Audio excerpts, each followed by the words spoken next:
నమస్తే, నేను మీ జర్నలిస్ట్ రవిచంద్ర.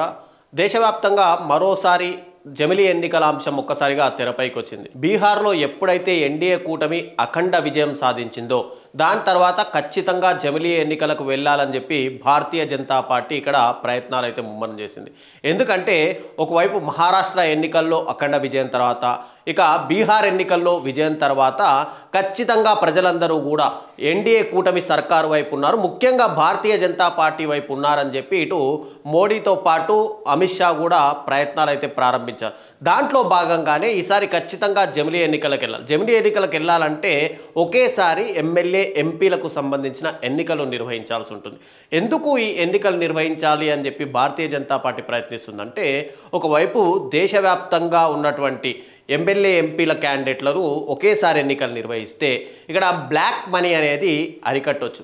మరోసారి ఎలక్షన్ కమిషన్ అంటే ఎక్కడైనా ఎమ్మెల్యే చనిపోయినా లేదంటే ఎమ్మెల్యేకు సంబంధించిన రాజీనామా చేసినా కూడా ప్రతిసారి దేశంలో ఏదో ఒక చోట ఏదో ఒక రోజు ఎన్నికల హడావిడి కొనసాగుతుంటుంది. వీటన్నింటికీ చెక్ పెట్టాలని చెప్పి భారతీయ జనతా పార్టీ ముఖ్యంగా ఈ జమిలీ ఎన్నికల అంశాన్ని మరోసారి తెరపైకి తెచ్చిందని చెప్పుకోవచ్చు. ఒకవైపు జమిలీ ఎన్నికలు నిర్వహించాలని అనుకుంటున్నటువంటి భారతీయ జనతా పార్టీ దేశంలో అసలు జమిలీ ఎన్నికలు జరగలేదా ఇంతకుముందు అంటే కనుక, ఏదైతే వన్ నేషన్ వన్ ఎలక్షన్ అనుకుంటున్నటువంటి ఈ కూటమి ఎన్డీఏ కూటమి సర్కారు ఇక్కడ దేశవ్యాప్తంగా కూడా 1951 నుంచి 1967 మధ్య కాలంలో దేశంలో ప్రతిసారి కూడా అంటే ఈ కాలం సమయంలో ఒకేసారి ఎన్నికలు అనేది ఎలక్షన్ కమిషన్ నిర్వహించింది. ఆ తర్వాత 1967 తర్వాత కొన్ని చోట్ల ఎమ్మెల్యేలు చనిపోవడం, లేదంటే ఎంపీలు చనిపోవడం, లేదంటే వాళ్ళకు సంబంధించిన పార్టీ అధిష్టానాలు వాళ్ళపైన అసంతృప్తి వ్యక్తం చేస్తూ వాళ్ళందరినీ రాజీనామాలు చేయించడము, లేదంటే వాళ్ళే పార్టీకి అగెనెస్ట్గా ప్రోటోకాల్ పాటించకపోవడంతో వాళ్ళందరినీ రాజీనామా చేయడం, ఇవన్నీ కూడా ఒక్కొక్క ఎమ్మెల్యే ఎంపీల నుంచి తెరపైకి రావడంతో ఇక 1967 తర్వాత ఈ జమిలీ ఎన్నికలు అనేది దేశవ్యాప్తంగా నిలిచిపోయాయి. కానీ 1980లో ఒక ప్రతిపాదన తెరపైకి వచ్చింది. అదేంటంటే మళ్ళీ ఖచ్చితంగా జమిలీ ఎన్నికలు నిర్వహించాలి అని చెప్పి. దాంట్లో భాగంగానే 1999లో జస్టిస్ జీవన్ రెడ్డి అనే వ్యక్తి కమిషన్ను నియమించారు. ఈ కమిషన్ ఏం చేసిందంటే దేశవ్యాప్తంగా పర్యటించి దాదాపుగా అంటే ఒకవేళ జమిలీ ఎన్నికలు కనుక నిర్వహించాలంటే రాజ్యాంగంలో ఖచ్చితంగా 6 మార్పులు చేయాలి అని చెప్పి సూచించింది. కానీ ఆ తర్వాత ఉన్నటువంటి కాంగ్రెస్ గవర్నమెంటు దీనికి ఒప్పుకోకపోవడంతో ఇది తెరమరుగైందని చెప్పుకోవాలి. కానీ 2014లో ఎలక్షన్స్ గెలిచిన తర్వాత భారతీయ జనతా పార్టీ తన మొదటిలో మేనిఫెస్టోలోనే ఈ జమిలీ ఎన్నికల ప్రస్తావన తీసుకొచ్చింది.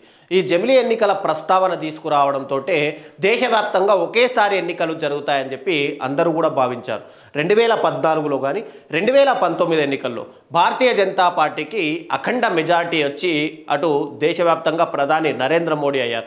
కానీ 2024 ఎన్నికల సమయంలో చూసుకుంటే కనుక దేశవ్యాప్తంగా ఎన్డీఏ కూటమికి ప్రజలు వ్యతిరేకించడంతో ఇటు ఆంధ్రప్రదేశ్లో చంద్రబాబు నాయుడు తెలుగుదేశం పార్టీతోనూ, ఇక బీహార్లో జేడీయూతోనూ ఒక సంకీర్ణ ప్రభుత్వము ఏర్పడాల్సిన పరిస్థితి వచ్చింది. దాంతో ఇక జమిలీ ఎన్నికలు ఉండవు అని చెప్పి అందరూ భావించారు.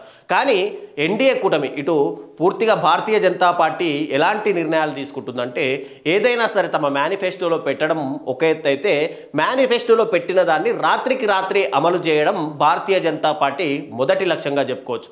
ఎందుకంటే జమ్మూ కాశ్మీర్ విషయంలో ఆర్టికల్ 370 విషయంలో కూడా సడన్ డిసిషన్ని తెరపైకి తీసుకొచ్చి అప్పటిదప్పుడే ఆర్టికల్ 370ని రద్దు చేయడం, తర్వాత అటు జమ్మూ అండ్ కాశ్మీర్లను టోటల్గా 2 సపరేట్ పార్ట్స్గా విడగొట్టడం ఇది మనం చూసాం. తర్వాత డిమానిటైజేషన్, నోట్ల రద్దు రాత్రికి రాత్రే మోడీ ఒక సంచలన నిర్ణయాన్ని తీసుకోవడం, ఇదంతా కూడా భారతీయ జనతా పార్టీ ఏదైనా నిర్ణయం తీసుకుంటుంది అంటే అది రాత్రికి రాత్రే సడన్గా తీసుకుంటుంది అనడంలో మనకు తెలిసిన విషయాలు.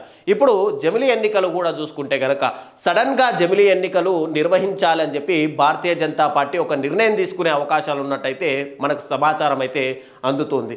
ఒకవైపు కూటమి ఇటు సంకీర్ణ కూటమి చంద్రబాబును నమ్మే పరిస్థితి భారతీయ జనతా పార్టీకి లేదు. ఎందుకంటే 2014లో భారతీయ జనతా పార్టీ అటు టీడీపీ కలిసి ఆంధ్రప్రదేశ్లో గవర్నమెంట్ ఏర్పాటు చేసిన తర్వాత చంద్రబాబు ఎన్డీఏకు అంటే భారతీయ జనతా పార్టీకి దూరం జరుగుతూ వచ్చారు. కాబట్టి ఆయన నమ్మే పరిస్థితి ఇటు భారతీయ జనతా పార్టీ చేయట్లేదు. మరోవైపు అటు జేడీయూకు సంబంధించి నితీష్ కుమార్ అయినా సరే ఎప్పుడు ఏ పార్టీలోకి ఏ అలయన్స్లోకి మారుతారో అనేది కూడా ఎవరూ చెప్పలేని పరిస్థితి. కాబట్టి ఈ రెండు పార్టీలను నమ్ముకొని గనక అటు భారతీయ జనతా పార్టీ గనక దేశవ్యాప్తంగా ఎన్నికలు నిర్వహిస్తే కష్టమవుతుంది. కాబట్టి ఇదే సమయంలో అటు మహారాష్ట్ర ప్రజలు కానీ బీహార్ ప్రజలు కానీ టోటల్గా భారతీయ జనతా పార్టీ వైపు మొగ్గు చూపుతున్న పరిస్థితి.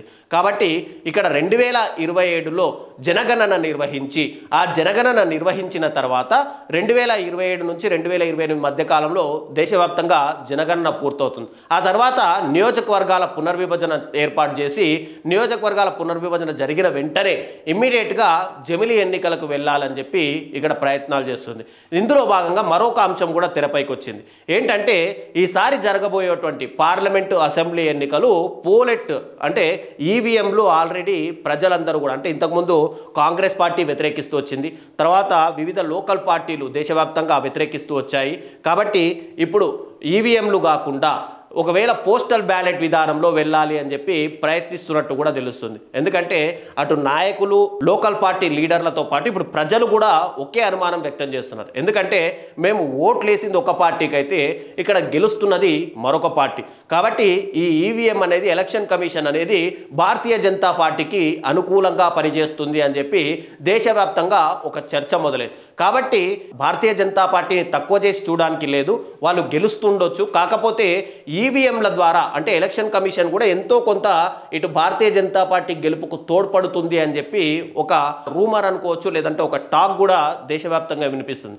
కాబట్టి దీనికి చెక్ పెట్టాలని చెప్పి అంటే ప్రజలందరూ కూడా భారతీయ జనతా పార్టీ వైపు ఉన్నారు అని చెప్పుకోవడానికి నెక్స్ట్ ఎలక్షన్స్లో పోస్టల్ బ్యాలెట్ విధానంలో నిర్వహించాలని చెప్పి ఇక్కడ మోడీ ప్లస్ అమిత్ షా ఇద్దరు కూడా ప్రయత్నాలు చేస్తున్నట్టయితే మనకు తెలుస్తుంది.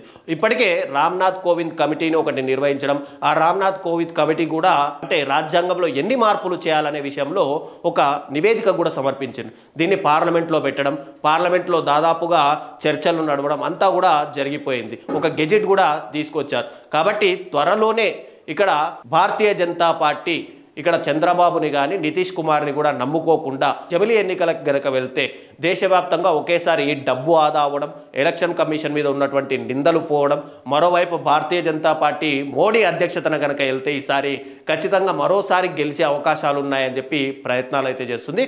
అయితే రాబోయే రోజుల్లో మరి ఈ జమిలీ ఎన్నికలు అనేది ఎటువైపు ప్రయాణిస్తాయి అనేది చూడాలి మరి.